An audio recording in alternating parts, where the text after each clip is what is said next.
Okay, so we're going to be doing some cutting and soldering of RGB waterproof strips. So first thing we're going to want to do is measure out our strip and get it to the point where we're going to cut it. So once we identify where we're going to cut it, there's a little black line and the copper pads. We're just going to cut right on that black line with just a standard pair of scissors. And once we have this exposed on the side that we're going to solder to, we'll take a little razor blade, and the goal here is just to cut to the back of the copper pads. We don't want to cut too deep because the end cap we're going to use to seal this will only go so far. So again, all I'm trying to do here is just break the outer tube. I'm not trying to saw down into the strip. We have a tube that we're cutting through. And once I've gotten all four edges cut here, all I'm going to do is just pull with my hand, and you'll see that this guy comes off. So we just cut that outer tube off, and I'll take the X-Acto knife and I'll just kind of rub against there. And all we're getting off is just this little fine bit of silicone that's coming off the copper pads. It'll make it easier when we go to solder. Once we have that done, we're going to want to remove a little bit of this red wax paper, usually just to about here where the end cap's going to seal. Otherwise, when we go to the point where we put the end cap on, it's going to be over this wax paper that we have to peel off.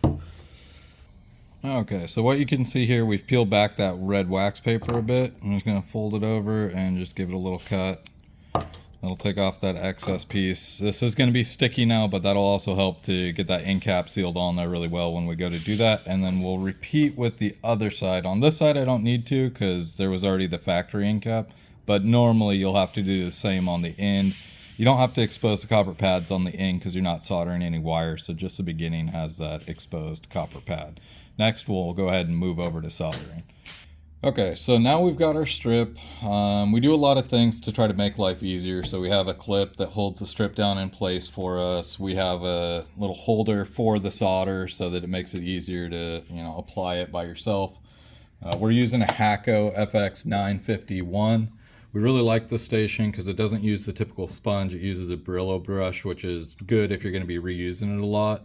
The tip that we're using on the iron is this nice little hooked 45-degree tip, which is great because if you're going to be soldering like this a lot, it keeps that tip right where you want it. That way you don't have to be floating above it. But the greatest thing about this iron is the super quick heat up time. Most of the cheaper irons don't heat up that quick.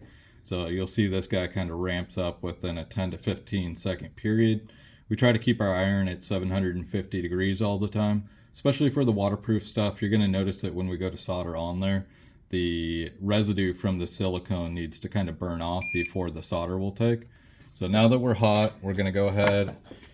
Big tip is just cleaning the tip of the iron a lot. But in this scenario, we're going to, first off, we need to tin these wires because right now they're all frayed. They don't have any solder.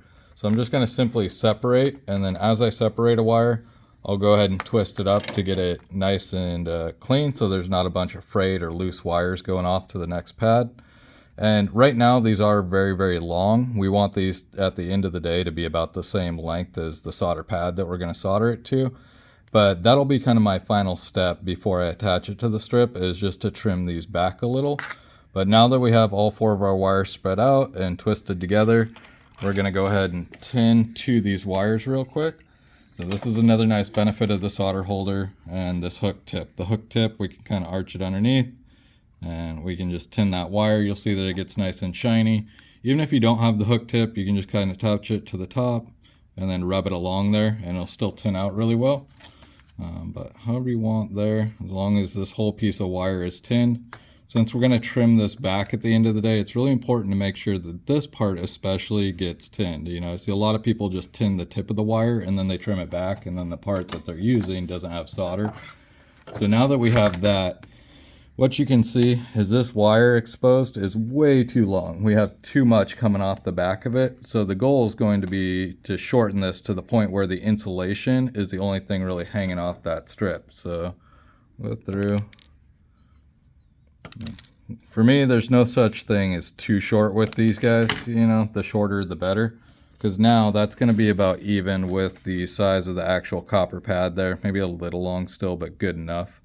And then the next step, we have solder on the wire already, but we have no solder on the actual pad. So again, be patient with this part. This is where a lot of people get frustrated because they feel like their iron's just not hot enough or it's not building up the way that it should. But what we want to do is just kind of scratch at this pad a bit. You'll kind of feel it as you start scratching at it, that it starts to bite down on that pad over time. And then I'll keep introducing a little bit of solder, a little bit more, until I finally see that that solder starts to drop onto the pad and off my iron. So right there I can see that it's a bit. You'll see a lot of this flux you can just simply wipe away. And what you're going to see now is you got a nice shiny pad versus the copper pads. That's a good little base layer. We're not going to put the bubble just yet. We'll come back and do the bubble once we got the base layer on all these guys here. But again, it just takes a little bit of time. So keep going at it. Keep cleaning off as you go. Get all 4 of these real quick.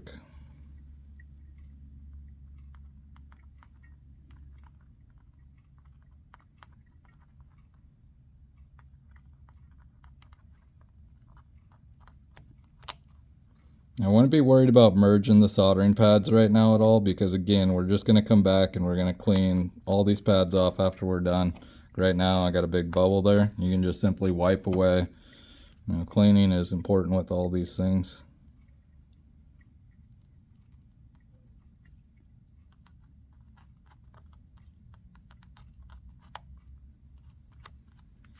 Good. So now we got all 4 pads. Are going to have a little bit of solder on them, but not enough for inserting the wire into. So now that I got them flat and clean, this is where I'm going to come back. It doesn't take much. You just need a little bit, and you'll see that that forms a nice little bubble. If you put too much, the bubbles are going to merge and you're going to end up just wiping it away again. This one for me had a little bit too much, so we'll come back. Clean that up. And if this strip starts to get a little floppy on you, you know, you are pushing down a bit, so I'll just kind of pry it back up a little. Gives you a nice flat surface again.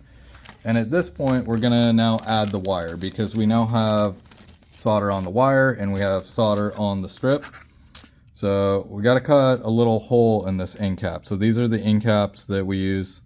We're just gonna simply take the sharp end of this X-Acto blade, cut a little slit. There's just a little teeny slit, and we're actually gonna bring our wire together,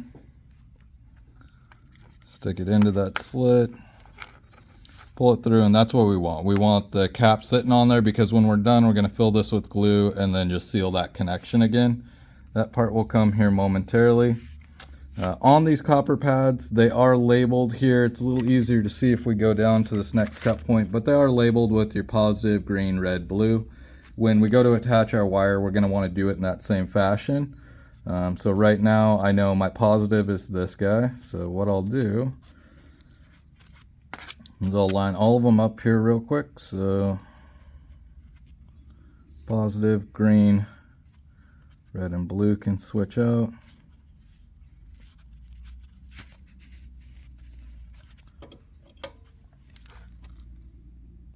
And I'm just going to simply get my iron down and heat up the bubble that's underneath.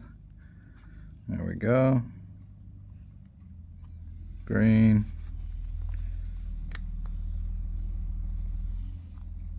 Red. And final one is the blue. Right there we have good connection, but before we add any glue, we're going to want to test this. And I think a lot of people, you know, put too much pressure on these connections. You know, you do want to keep in mind this is a soldered on piece of wire, so you want to try to keep the weight off after you start moving it. So what we will do, get this guy up, and then we're going to walk it over to our power tester. Okay, so again, the other side of the wire we have it exposed to, because this is going to be the side that we'd hook to a controller. And I'm just going to simply test out, you know, we have a little power supply, so we'll dump one in and touch the other one. You really want to see that that whole strip is lighting up, you know, every cut point. You don't want to find out later on you're missing one. And then you want to test all 3 colors. So red, green, and blue. Once you see that all 3 of those work, your strip's tested and ready to be glued. And then what we'll do here with the glue is, since we have that cap sitting on the wire there, we have the back exposed already. We're just going to simply take a little bit of this glue. We'll add it into the end cap here. Again, not really any such thing as too much glue. You know, the glue is going to be what keeps the water from coming in.